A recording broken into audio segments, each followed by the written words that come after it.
Boa tarde, pessoal, tudo bem? Hoje, no programa Que Fundo é Esse?, eu recebo aqui o Felipe Souski, gestor da Galápagos, para falar sobre o fundo de CRI deles. Tudo bem, Felipe? Tudo bem, Isa? Boa tarde. Boa tarde a todos que estão assistindo. Tudo bem. Felipe, queria que você contasse um pouquinho para a gente a história da Galápagos, para a gente entender um pouquinho de onde surgiu a ideia desse fundo, por que vocês fizeram, o que vocês pensam para ele. Conta um pouquinho da história para a gente. Tá ótimo. Eu vou contar um pouco da minha história, misturando um pouco com a da Galápagos e o porquê que a gente criou esse fundo aqui.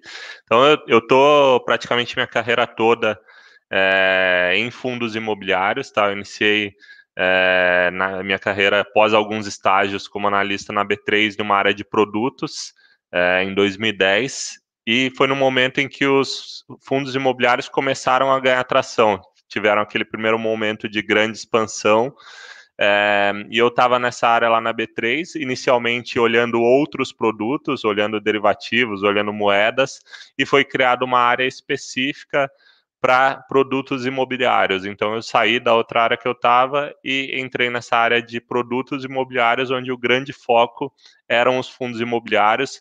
Então, nesse momento, lá na B3, eu tive a oportunidade de participar, por exemplo, da criação do IFIX, que é o índice hoje de referência do mercado de fundos imobiliários, foi criado nessa época. Alguns projetos, por exemplo, de categorização dos fundos imobiliários. Então, antes você não tinha muita regra do que era um fundo de gestão passiva, um fundo de gestão ativa, ou que era desenvolvimento, que era renda, os setores, foi tudo sendo criado nessa época.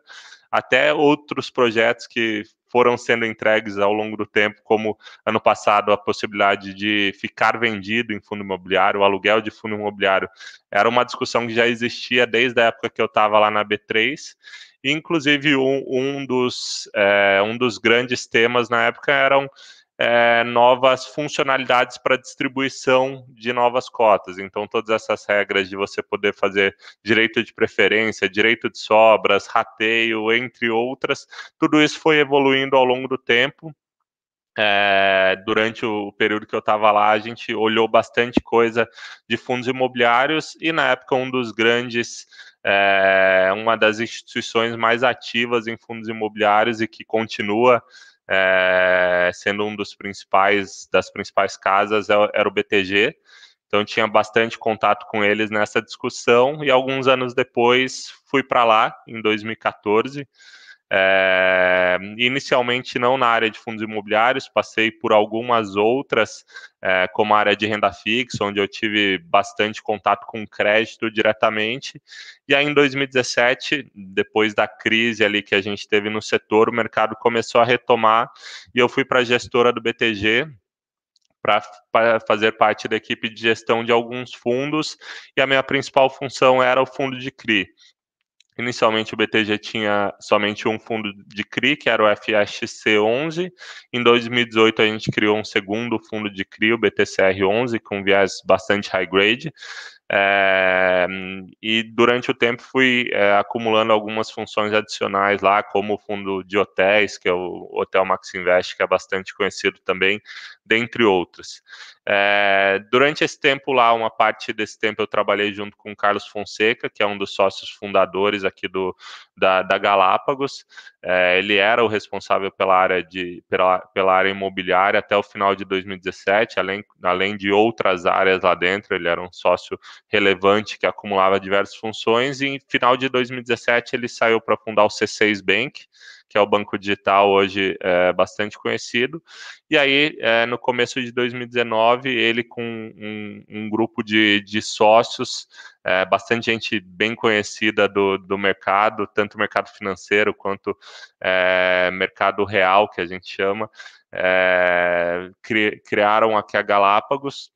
Até convido a todos a conhecerem o nosso site, todos os nossos sócios ali, conhecer um pouco do histórico. Então, a Galápagos foi fundada no começo de 2019, com um viés, a gente olhava muito esse cenário de taxa de juros baixa, e onde o mercado de crédito estruturado ia ganhar maior espaço no bolso dos investidores, seja o bolso do investidor qualificado ali, fundos em geral, tanto pessoa física.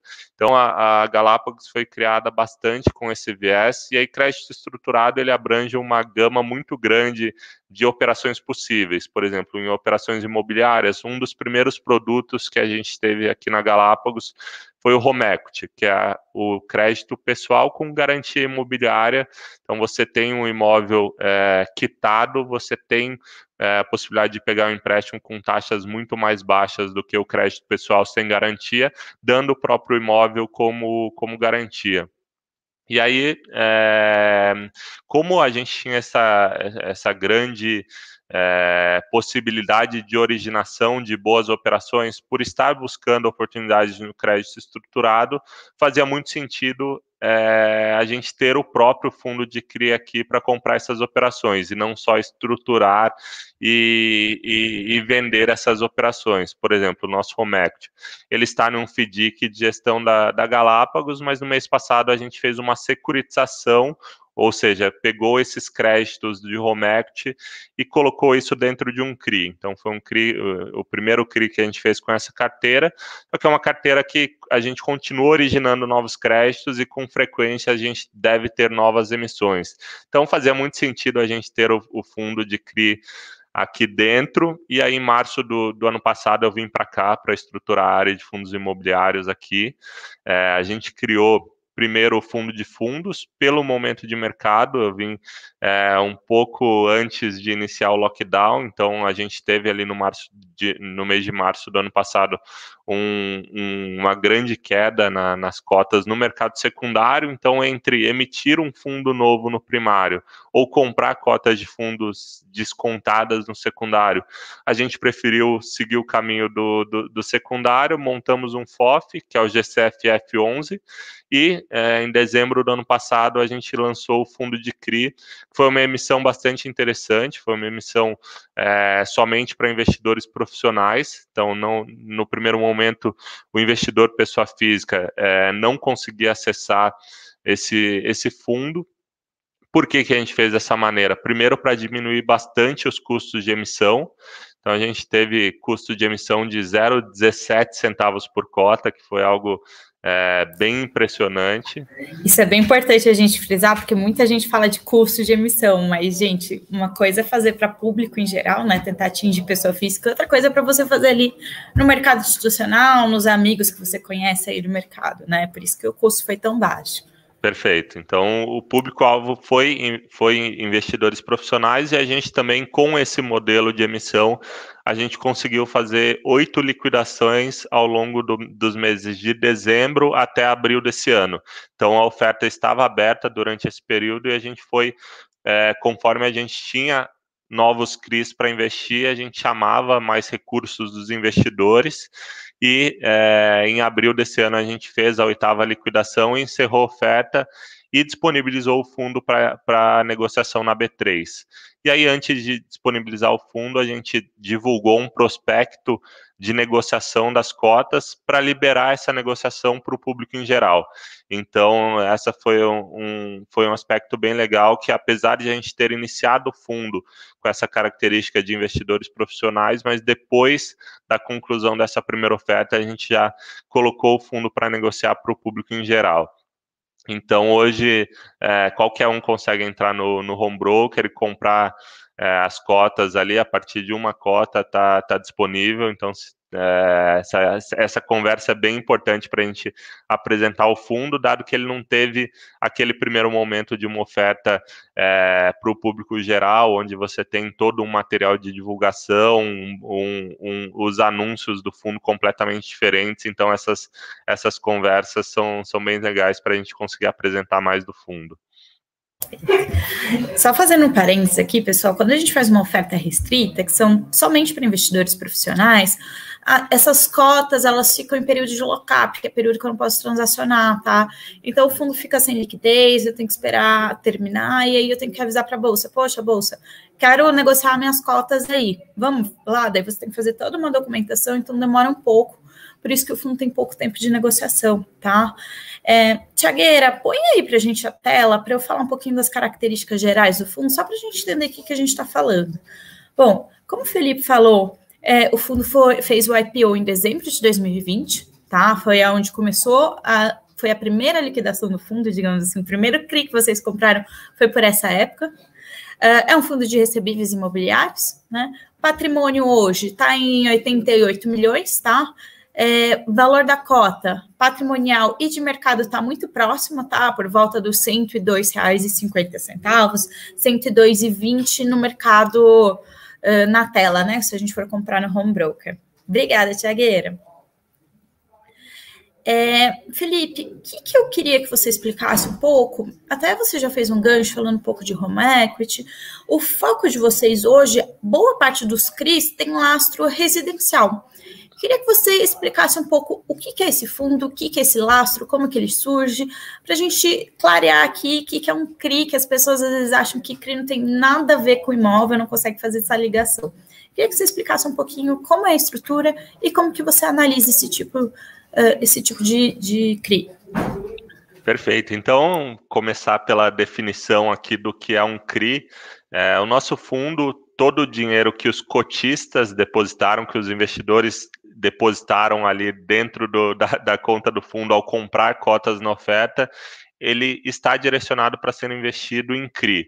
Obviamente tem outras operações possíveis, mas nosso objetivo é investir 100% desse patrimônio em CRI, que são certificados de recebíveis imobiliários, ou seja, são operações de crédito imobiliário que elas dependem de você ter um lastro ligado ao setor imobiliário. O que pode ser esse lastro? Um contrato de locação, então vamos supor que você tem um contrato de locação de 10 anos e você pode antecipar esses 10 anos de locação, ou seja, o proprietário ele cede o direito de receber esses 10 anos de locação para o CRI, e o CRI paga isso à vista para o proprietário. Então, durante esses 10 anos, o locatário, ao invés de pagar o aluguel para o proprietário, passa a pagar o aluguel para o CRI, que paga o investidor, que nesse caso é o nosso fundo, e dentro desse valor que eu estou pagando à vista versus o que a gente vai receber ao longo do tempo dessa alocação, tem uma taxa de juros embutida, que é a taxa de juros que a gente mostra ali nos relatórios, que é a taxa de juros do CRI. Outra operação que é muito comum no CRI é a antecipação de um contrato de compra e venda. Então, quando você tem um vendedor que quer vender à vista, mas um comprador que quer comprar a prazo, você tem o instrumento CRI que pode fazer esse casamento entre esses fluxos. Então, o vendedor faz um contrato de compra e venda a prazo e o CRI antecipa esse recebível à vista para o vendedor. Então o comprador passa a dever para o CRI e não mais para o vendedor. E aí, dentro dessas características, tem muitas variáveis. Por exemplo, a gente pode fazer um CRI com uma incorporadora que vendeu 100 apartamentos e eu posso fazer um CRI antecipando esses recebíveis desses 100 apartamentos. É o que a gente chama de um CRI pulverizado, porque ele não tem apenas um devedor. Mas, ao mesmo tempo, você pode ter uma empresa que está comprando um prédio corporativo inteiro e vai pagar isso a prazo, então é um CRI também de um contrato de compra e venda, mas onde você tem apenas um vendedor. E aí você tem a última principal categoria aqui, que a gente chama, que é a dívida direcionada para o mercado imobiliário. Então, quando a CVM definiu ali o que são recebíveis que são passíveis de securitização, ou seja, que podem ser lastro de um CRI, ela autorizou que dívidas como debêntures ou CCBs, que são dívidas bancárias ou corporativas, se você tiver o direcionamento desses recursos para o mercado imobiliário, você também consegue usar isso como lastro de um CRI. Então, eu posso ir numa incorporadora que quer comprar um terreno. Para comprar esse terreno, ela emite uma CCB, ou seja, ela pega um crédito bancário, mas como o direcionamento desse crédito vai ser a compra de terreno, ou seja, um direcionamento imobiliário, essa própria CCB pode servir como lastro do CRI. Então, essas são as principais categorias que a gente tem como lastros aqui das operações. E aí, falando especificamente do residencial, a gente, quando estava discutindo qual setor a gente queria ter mais exposição nesse primeiro momento dentro do fundo, a gente viu um cenário muito positivo para o mercado residencial, né? E isso foi ainda ficou mais evidente durante a pandemia, onde a demanda por residências, por imóveis aumentou bastante. Então, a gente decidiu que um bom mercado para ter exposição nesse primeiro momento era o mercado residencial. E aí, focamos nossa busca por operações em incorporadoras. Então, fizemos diversas operações com incorporadoras, algumas mais conhecidas do público, outras que focam em regiões específicas e em nichos específicos, por exemplo, no alto padrão. E, dentre diversas incorporadoras que a gente conversou, a gente selecionou essas operações que a gente considerava que tinham um nível de risco-retorno bastante atrativos para o fundo.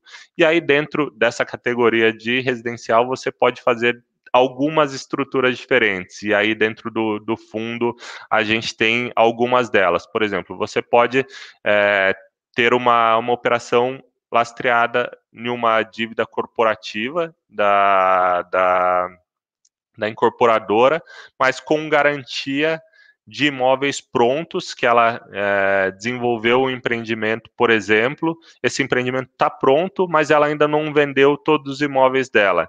Então, a gente utiliza esses imóveis que tendem a ser vendidos ao longo do tempo como garantia, e conforme ela vai vendendo, ela vai quitando a operação. E aí, obviamente, a gente vai fazer uma análise muito profunda da capacidade de pagamento da companhia ao longo do tempo, mas também olhar muito bem esses imóveis, qual o valor dos imóveis que ela tende a vender isso, qual a minha proporção de garantias para a dívida. Então, se eu tenho uma dívida de 50 milhões, esses imóveis valem 100, isso significa que se a empresa estiver apertada, ela vai vender esses imóveis mais baratos para quitar a nossa dívida. Então, essa é uma categoria que a gente tem dentro do fundo, que é a dívida corporativa, olhando estoque em garantia.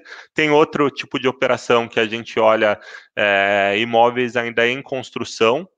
Para essa categoria, a gente normalmente gosta de pegar uma garantia adicional que está fora desse projeto, seja um outro imóvel pronto, seja um terreno onde a gente tem um valor de avaliação, mas nessa operação onde a gente olha a construção, obviamente a gente já gosta de ver o projeto muito bem vendido, gosta de olhar o orçamento de obra desse empreendimento, coloca um engenheiro terceiro não vinculado à incorporadora para fazer uma validação desse orçamento. E aí, normalmente, o que você tem nessas operações faltam 30 milhões para ele terminar a obra. Tá bom, a gente vai dar esses 30 milhões, mas esses 30 milhões não vão ser entregues para ele no momento inicial. Vão ser liberados ao longo do tempo, conforme ele vai comprovando o avanço nessa obra, com um terceiro validando se realmente essa obra está avançando. O que são as garantias dentro do próprio projeto? Ele vai dar os recebíveis, por exemplo, ele já vendeu 50% dos apartamentos nesse imóvel. Esse 50% ele provavelmente não vendeu à vista, então ele tem um fluxo a receber e isso entra como garantia do CRI. Os outros 50% que ele ainda não vendeu é estoque, não é um estoque pronto, é um estoque que vai ficar pronto lá na frente, mas a gente tem a garantia desse estoque adicional, e normalmente a gente pede uma garantia externa também nessas operações. Então esses são dois modelos aqui que a gente tem usado bastante, que é o do pronto, onde a gente tem estoque, e do em desenvolvimento, onde a gente já tem parte vendido, parte ainda em estoque, mas a gente consegue casar bastante e acompanhar muito bem o andamento dessa obra, liberando recursos conforme necessidade. Então, esses são dois modelos que a gente tem usado bastante, tem bastante variáveis dentro de cada um deles, mas o modelo padrão é esse. Até para explicar aqui para o iniciante, então eu vou pegar, por exemplo, o primeiro exemplo que o Felipe deu, um CRI de estoque. Eu tenho uma empresa que ela se compromete a pagar esse dinheiro que eu emprestei para ela, promete me repagar conforme ela vai gerando receita no próprio business nela, né? Sem comprometer, ou às vezes comprometendo a venda do imóvel, mas faz parte ali da operação dela. Se ela não conseguir, eu tenho que ver, então, se ela tem capacidade de pagar aquela parcela mensal que a gente acordou, mais a amortização e a correção pelo indexador que seja, tá? Se ela não conseguir me pagar, o que eu tenho que ver? Eu tenho que ver o pior cenário. Então, eu vou analisar as garantias. Então, é o estoque pronto. Vamos pensar numa casa já pronta. Poxa, essa casa que ela vai me dar de garantia, será que eu consigo vender ela? Se eu vender ela, quanto que eu ganho? Ela vale mais do que o dinheiro que eu emprestei para ela? Faz sentido? Eu vou demorar muito para vender? Então, são algumas coisas que a gente vai analisar também num CRI de estoque, né? Então, é o CRI mais simples que a gente fala, né? Agora, um CRI, quando é de obra, de desenvolvimento, o que for, que tem muita pergunta sobre isso, então acho que vale a pena a gente falar um pouquinho mais sobre ele. Que ele é? A obra ainda não está pronta. Poxa, estou construindo uma casa, só que eu queria um dinheiro para eu conseguir terminar essa construção. Beleza, então você me dá essa obra que você ainda não terminou em garantia, mas eu vou querer mais coisas em garantia. Então, eu vou pegar um outro terreno, vou pegar aval dos sócios. Então, poxa, não consegui ali pagar. O sócio vai lá e tira do próprio bolso, ou sei lá de onde ele tira, de uma outra empresa, de alguma coisa ali que ele vai ter algum lucro que vem para ele, e ele paga do dinheiro que viria para o próprio sócio, né? E tem outras modalidades de garantia. Quais são os riscos? Essa tem bem mais risco. Poxa, meu imóvel não está pronto. Será que não vai dar nada nessa obra? Tem risco de venda. Vai que, poxa, a economia azedou, não consigo mais vender, meu imóvel está numa área que ia desenvolver, mas a empresa que ia vir para cá, que os funcionários iam comprar meu imóvel, acabou não vindo. Não sei. Tem N variáveis que podem aí prejudicar, além de você estar fazendo a obra ali, acontecer, sei lá, desmorona, não sei o que pode acontecer, mas sempre tem algum caso mais extremo, né? E, poxa, a gente sabe que ninguém compra um imóvel ali inacabado, né? Você não vai terminar com o mesmo projeto. Pouquíssimos são os casos que você vai terminar com o mesmo projeto. Então, o valor que você vai ganhar ali é muito baixo, perto do valor que você projetava, né? Então, por isso, essas garantias adicionais, e a gente tem que ter uma análise, e aí tem um pouco mais de risco, né? Poxa, projetei vender 20 unidades esse ano, vendi só 10. Poxa, será que faz sentido? Será que vai comprometer o fluxo do meu CRI? Está entrando menos receita, eu vou ter menos dinheiro para pagar. Então, por isso que a gente fala que tem mais risco, né? Não é tão preto no branco. Exato, e até só complementando, assim, a gente sempre tenta minimizar ao máximo alguns desses riscos. Por exemplo, o risco de obra. Normalmente você tem o seguro de completude de obra ali. Então, se, por exemplo, a construtora teve algum problema, você vai acionar o seguro e esse seguro cobre, por exemplo, a troca dessa construtora. Obviamente, não é um cenário que a gente deseja, porque a troca de uma construtora não é algo tão fácil, envolve riscos de engenharia, dentre outras, mas normalmente você coloca alguns seguros desse tipo para ter uma proteção em alguns cenários. Mas, obviamente, a operação em construção, ela tem um retorno um pouco maior do que dos imóveis prontos, porque tem normalmente um risco um pouco maior, mas a gente consegue, com diversas garantias, tentar minimizar ao máximo esse risco específico da construção. Até em termos mais fáceis, por isso que CRI de desenvolvimento de obras que não estão prontas paga mais, tá? Então, gente, quando vocês olham 2 CRIs que parece ter a mesma coisa ali, mas um paga muito mais, você pode ter certeza que tem riscos adicionais, seja risco de obra, seja outros riscos. Como a gente falou um pouquinho aqui de fluxo, eu queria até te perguntar, Felipe, a gente está aqui numa alta gigantesca de IGPM, batendo aí mais de 30% em 12 meses, E queria que você explicasse um pouco por que nós nos preocupamos tanto com isso, quais são os riscos que esse IGPM acaba trazendo para os CRIs que a gente tem atrelados ao IGPM. Até essa característica é muito legal olhar em CRIs pulverizados, né? Então vamos colocar um exemplo aqui que um incorporador ou um loteador criou um empreendimento com 100 unidades, vendeu essas 100 unidades sem precisar de financiamento nenhum, fez toda a obra e entregou as unidades, todos os compradores ali já estão construindo suas casas, já estão com suas unidades disponíveis, se for um prédio, ou já estão com um lote disponível se for um loteamento, mas compraram isso para pagar ao longo dos próximos 10 anos. Então a incorporadora chegou no estruturador do CRI e falou: quero antecipar esses recebíveis desses 100 empreendimentos que eu vendi. Ok, qual taxa você cobra do seu cliente final? IGPM mais 12. Ok, vamos pegar esse fluxo de IGPM mais 12, trazer ele a valor presente e colocar isso no CRI. Então, você viu ao longo do tempo quanto esse CRI deve remunerar e faz um CRI a IGPM mais 12 e alguém compra esse CRI a IGPM mais 12. O que acontece quando a gente tem esse cenário de um IGPM tão forte assim? Primeiro, você tem uma tendência de, numa carteira pulverizada, você tem uma tendência de ter bons pagadores e pagadores não tão bons assim. Então, quando você vai dar o crédito para um comprador de um imóvel, você vai olhar, tá bom, qual é a parcela desse imóvel em relação a qual a renda que essa família tem. É 30% de comprometimento de renda. Ok, 30% ele consegue pagar, mas tem um outro ali que é 10%. Pô, 10% é excelente, ele não compromete nada da sua renda mensal praticamente para pagar esse imóvel. Então, na média, você está olhando que você tem uma carteira de 20, mas você tem um cara que compromete 10 e outro que compromete 30. Esse que compromete 10, ele falou: eu tenho dinheiro guardado, eu vou dar uma entrada de 40% já do imóvel e vou financiar só os outros 60%. O outro pagou 10% de entrada ali, que era o mínimo, e financiou 90%.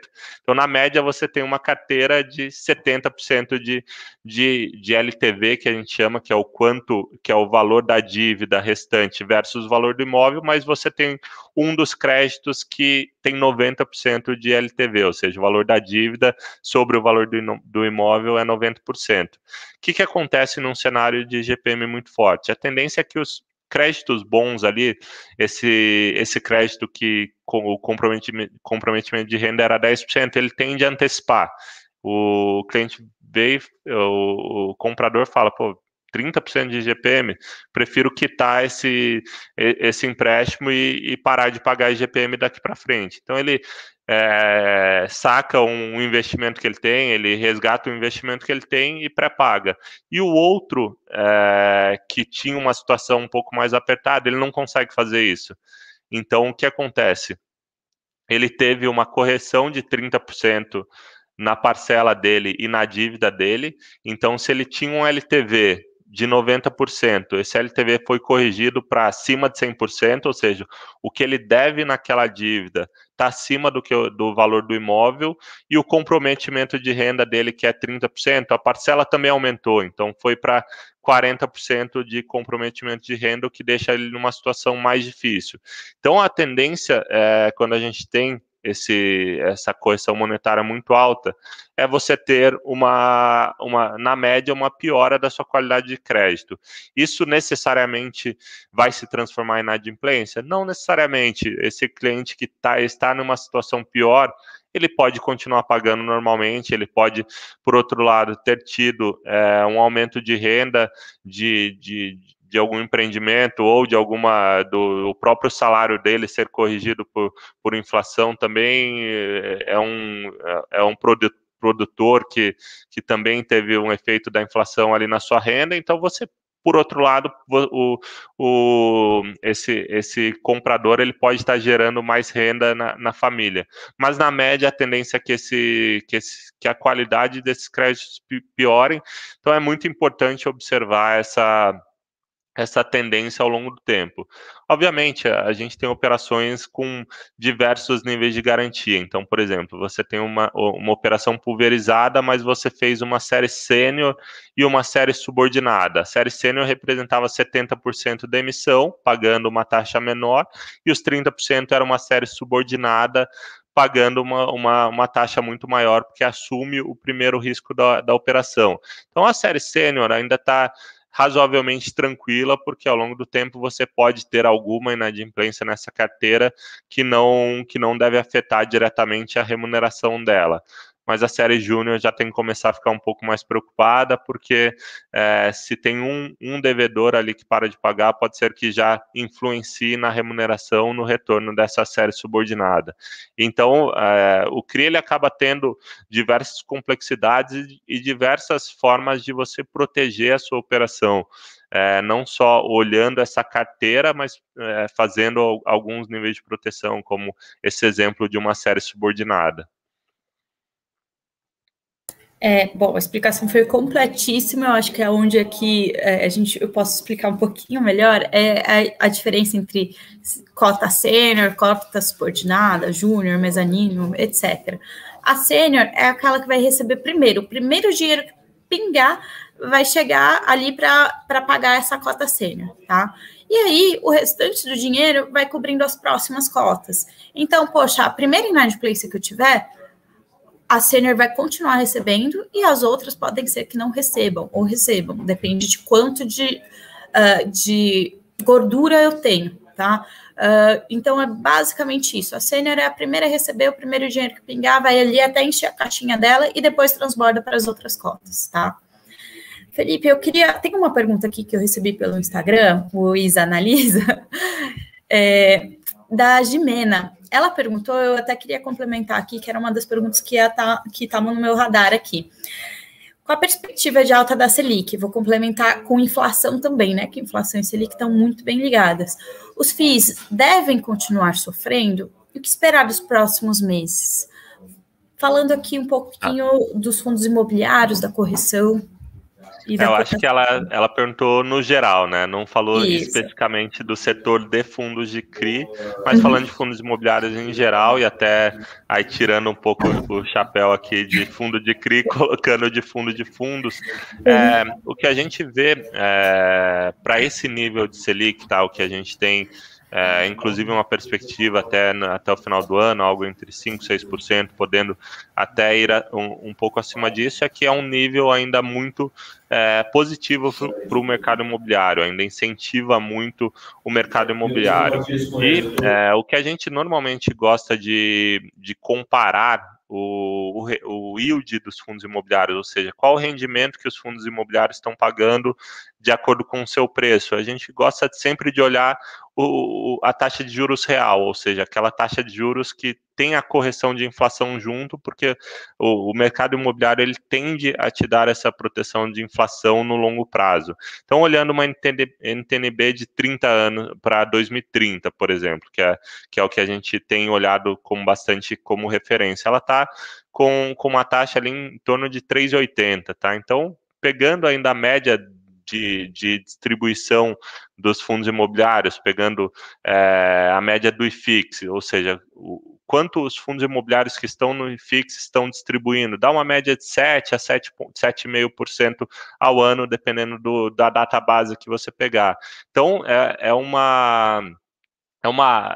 um spread ali que a gente chama em relação à NTN-B de 10 anos, ainda bastante acima da média dos últimos anos. Então, você pegando ali desde 2011, a gente teve alguns períodos onde o mercado estava muito positivo e essa taxa média, ou seja, quantos fundos estavam pagando versus a NTN-B ficou em torno de 2%, e nos piores momentos ali, nos momentos de mais, onde as cotas estavam mais baratas, ficava ali próximo dos 4%. Então, você olhando esse 3,5% a 3,3% aqui de spread em relação a NTNB, é uma taxa atrativa ainda para os fundos imobiliários. Então, a gente vê, em geral, que tem espaço para subir juros. A gente acha que a taxa de juros que estava nos últimos meses realmente não era a taxa de juros de equilíbrio da economia, era necessário essa correção, que está ocorrendo e, de alguma forma, obviamente, influencia os fundos imobiliários, principalmente porque tem investidor ali que vê essa alta e já tende a migrar suas posições, mas a gente ainda tem olhado o mercado imobiliário, de fundos imobiliários em geral, com um viés bastante positivo. E aí até uma influência mais direta dessa alta da Selic a gente pode observar nos próprios fundos de CRI, que tem maior alocação em DI ou em Selic, que eles tendem a ter um aumento de rendimento ao longo do tempo, mas também para os fundos de CRI que são mais indexados à inflação essa alta de taxa de juros, ela tende a fazer com que as novas operações dos fundos que fazem operação em inflação você consiga cobrar uma taxa um pouco maior também dos devedores, porque ele está olhando por outro lado a Selic maior no curto prazo também. Então, eles tendem a se beneficiar disso no médio prazo também, com a possibilidade de fazer operações com um pouco mais de taxa ali em relação ao que eles estavam fazendo com um DI a 2%, que era o que a gente via nos últimos meses. Então, assim, tem diversas possibilidades. Obviamente, muita gente vê o instrumento fundo imobiliário como quase que uma renda fixa, por ter um rendimento mensal. Obviamente, está longe de ser uma renda fixa, tem cota negociada em bolsa, então isso tira totalmente o viés de renda fixa, mas muita gente compara um com o outro. Quanto um CDB, uma LCI, uma LCA estão pagando versus a cota desse fundo imobiliário. Mas muitas vezes a gente tem que colocar aqui no viés do fundo imobiliário que você tem a tendência de ter uma proteção contra a inflação também. Então, o DI, que é uma taxa nominal, não te protege contra a inflação. Então, se você tem uma inflação alta.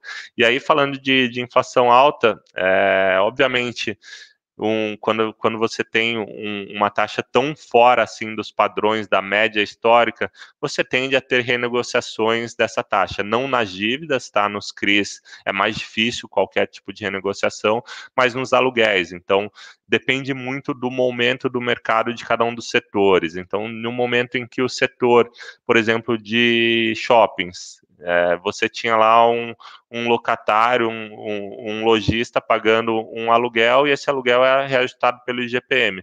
Nesse momento, você não vai conseguir repassar o IGPM para esse lojista que já está sofrendo bastante com efeitos da pandemia, com restrições de circulação. Então, depende muito do setor. Se você tem um setor que está mais aquecido, que a gente chama de momento pró-proprietário e não pró-locatário, você tende ou a conseguir repassar toda essa inflação, ou boa parte dela, e ainda conseguindo contrapartidas ali pela parte que você não repassou. Então, um alongamento do contrato, uma multa maior em caso de saída, um aumento do prazo de aviso prévio para a saída desse locatário. Então, depende muito do caso a caso, mas o que a gente vê é que a tendência no longo prazo é que essa proteção de inflação, você tende a ter ela dentro dos imóveis, com alguma oscilação no curto prazo, principalmente em momentos como esse, onde você tem uma inflação muito acima da média em um determinado período. Ficou no mudo, Isa. Ficou no mudo, desculpa. O que eu tenho que complementar é que a gente já esperava esse aumento da Selic, tá? A inflação está acelerando um pouquinho mais do que a expectativa, mas quando a gente olha para longo prazo, que é quando realmente a gente deveria olhar para fazer a decisão de investimento, o cenário não mudou tanto, tá? A gente sabia que Selic a 2% era insustentável, Selic a 6%, quando chegou a gente já falava que era o mínimo e de lá não passava, lá era o chão. Então, realmente, esse movimento de alta não assusta. O que acontece, né? Tem dois tipos de movimento. Quem olha para longo prazo não se assusta tanto, sabe que vai corrigir, tudo bem, está investindo ali no imóvel. Agora, tem aquele investidor que ele acabou fazendo a conta, poxa, na renda fixa eu vou ganhar 2% ao ano, no fundo imobiliário eu consigo ganhar ali 0,5% ao mês. Vou para o fundo imobiliário. Aí, quando ele começa a olhar essa alta da Selic, ele se assusta, ele não quer correr, ele é um investidor mais conservador para o nível de risco que tem um fundo imobiliário, e ele acaba voltando ali para a renda fixa, que para a conta que ele está fazendo, poxa, 3,75, 4,5, não quero mais correr o risco de fundo imobiliário, vou voltar para a renda fixa. Então tem esses dois movimentos que acabam acontecendo. Como o mercado de fundo imobiliário ainda tem muita pessoa física, tem muita gente novata, o que vai acontecer assim, é um pouco incerto, né? Tem as duas visões, não existe certo ou errado, existe qual movimento vai ser mais forte, né? Não sei se o Felipe compartilha da minha visão. Não, com certeza, mas até um ponto positivo do mercado imobiliário é que mesmo nesses meses onde a gente teve o IFIX caindo um pouco, o número de investidores com posição em fundos imobiliários na B3 continuou crescendo, e continuou crescendo num ritmo bastante acelerado. Então é mais um ponto que amplia aqui a nossa tendência positiva em relação ao mercado imobiliário. Obviamente, assim, também tem o volume de novas emissões também ele tá bastante alto. Eu acho que o mercado imobiliário em geral está aquecido, então muita gente tem feito muitos fundos têm feito novas emissões para comprar novas operações, novos empreendimentos. Então isso também, na média, você tem novos recursos entrando, ou seja, pessoas físicas aportando mais dinheiro, novas pessoas físicas que não tinham fundos imobiliários entrando, mas muito parte desse recurso também está indo para essas novas emissões, o que pode estar causando um pouco dessas oscilações no mercado também. Perfeito. Opa, já descobri o que está acontecendo aqui. Bom, eu ia fazer mais uma pergunta, mas, bom, vamos bem rapidinho aqui, só porque tem muita gente que questiona, como que eu investo num fundo, não tem, eu sei que o relatório de vocês é super detalhado, mas vamos supor que vocês compraram um novo CRI e eu quero saber mais informações sobre esse CRI, né? Até uma pergunta que eu recebi no Instagram. Como que eu descubro qual é o andamento desse CRI? Se ele está saudável, se a carteira está adimplente, se meu LTV está condizente com risco, onde que eu consigo buscar mais informações sobre esse CRI? Tá, é uma pergunta um pouco complexa, porque cada securitizadora e cada CRI ele é estruturado de uma forma, ou seja, a gente gosta de sempre colocar nos nossos CRIs a obrigação de relatórios e decidir quais informações devem ser apresentadas nesses relatórios. Então, a securitizadora tem a obrigação de ter esse relatório mensal. Mas você olha muitos relatórios mensais do CRI especificamente, e alguns não têm tantas informações que te deem tanta clareza em relação à situação do crédito. O que a gente faz aqui, de novo, com viés do fundo de fundos, é tentar analisar o CRI do zero. Então, a parte boa do CRI é que você tem a obrigação de a securitizadora e o agente fiduciário deixarem os documentos públicos desse CRI. Então, quando você entra lá no nosso relatório e você vê um código de um CRI, que normalmente os novos emitidos começam com 21, e o mês ali que vai dar a letra do CRI, você jogando ele no Google, você vai começar a descobrir informações sobre eles. Então, é uma documentação complexa, assim, o investidor que gosta, que está muito interessado em entender, ele olhando essa documentação, termo de securitização, outras características, você vai entender como foi estruturado esse CRI e olhando informações mensais disponibilizadas, tanto pela securitizadora quanto no relatório do gestor, você tende a ter um entendimento maior. Mas o ideal para o investidor de fundo imobiliário médio, que é a pessoa que com certeza não tem o dia todo para acompanhar o mercado de fundos imobiliários, como a gente tem aqui como um gestor de fundos, é você ter essa confiança no gestor, ou seja, quais as informações que o gestor está abrindo sobre esses empreendimentos, o quão claro ele está sendo sobre os riscos dele, e se você tiver alguma dúvida, você entrar em contato com o RI desse gestor, o relacionamento com investidores desse gestor e pedir maiores esclarecimentos. Se você não está satisfeito com as informações, tanto no relatório quanto se recebeu essas informações diretamente, talvez não seja o fundo ideal para você investir. Então, assim, na média, a melhor forma de acompanhar realmente acompanhando o relatório gerencial e exigindo que o seu gestor, que o gestor desse fundo, cada vez mais dê mais clareza, mais transparência em relação às informações de cada uma das operações. Você tem hoje um mercado com muitos gestores, você tem diversas opções de fundos, alguns mais high grade, outros mais focados em fundos high yield, outros focados em créditos estruturados. Então, você tem muitas opções no mercado e dentro de cada uma a gente analisa alguns gestores como excelentes, outro como bons, e assim, na média a gente vai tomando as decisões aqui de investimento com base nessas premissas que a gente usa para analisar. Então, o investidor, acho que a principal fonte de informação do investidor de um fundo de CRI tem que ser o relatório gerencial do gestor, e esse relatório gerencial, o ideal é que ele cada vez mais seja transparente em relação ao risco das operações. Sim. Inclusive, pessoal, vocês têm alguma dúvida sobre relatório gerencial, vocês mandarem um e-mail, normalmente tem um e-mail do RI no relatório. Eles são super abertos a feedbacks e tudo mais, e realmente pegar a informação de um CRI, se não está ali no relatório gerencial, se você não entende muito, vai ser um pouco complicado. Por quê? Tem lá no site da securitizadora, mas ele vai estar pelo código ISIN, você vai ter que procurar uns 300 documentos, assim, vai ser o documento da emissão que vai falar aqui que está lá dentro, vai ser outro documento que eles vão atualizando, a securitizadora vai atualizando, falando sobre a amortização, quanto que é juros, quanto que é correção, quanto é juros, correção monetária e o pagamento ali, a amortização. Isso. Então, você vai ter que acompanhar tudo isso, é bastante coisa e é um pouquinho complexo, porque não é uma linguagem muito friendly, assim, é uma linguagem um pouco mais rebuscada. Então, exijam ali do gestor, eles estão super abertos. Se ele não der, repense sua posição nesse fundo, porque a ideia é eles serem bem transparentes. E chegou aqui uma pergunta sobre a liquidez do fundo, do Paulo.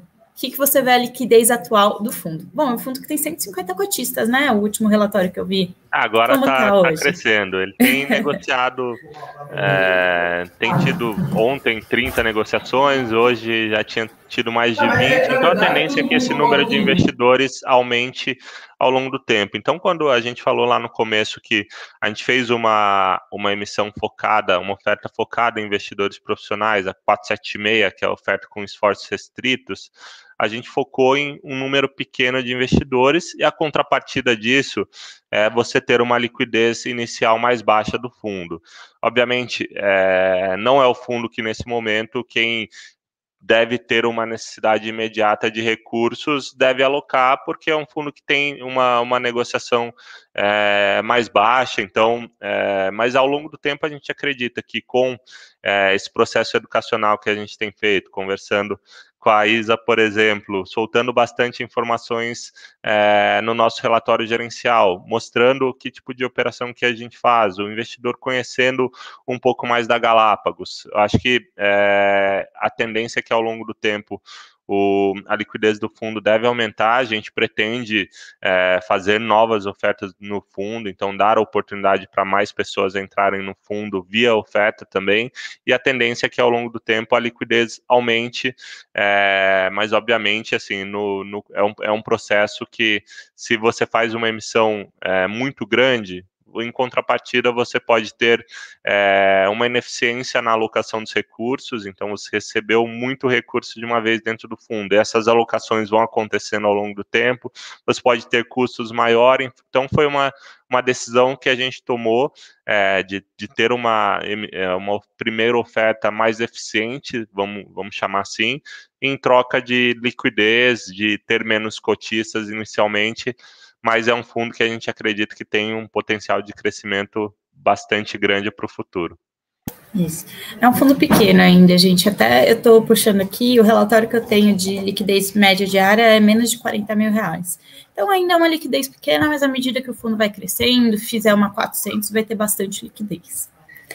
Felipe, queria agradecer muito o seu tempo aqui para bater um papo com a gente. Foi super esclarecedor. Acho que muita gente que tinha dúvida de CRI, como que funciona, CRI residencial, como que analisa, agora está super capacitado para entender um pouco melhor os fundos, entender até o relatório de vocês, que eu acho super explicativo, achei super interessante. Tem bem detalhado ali o que está por trás do CRI, quais são as garantias.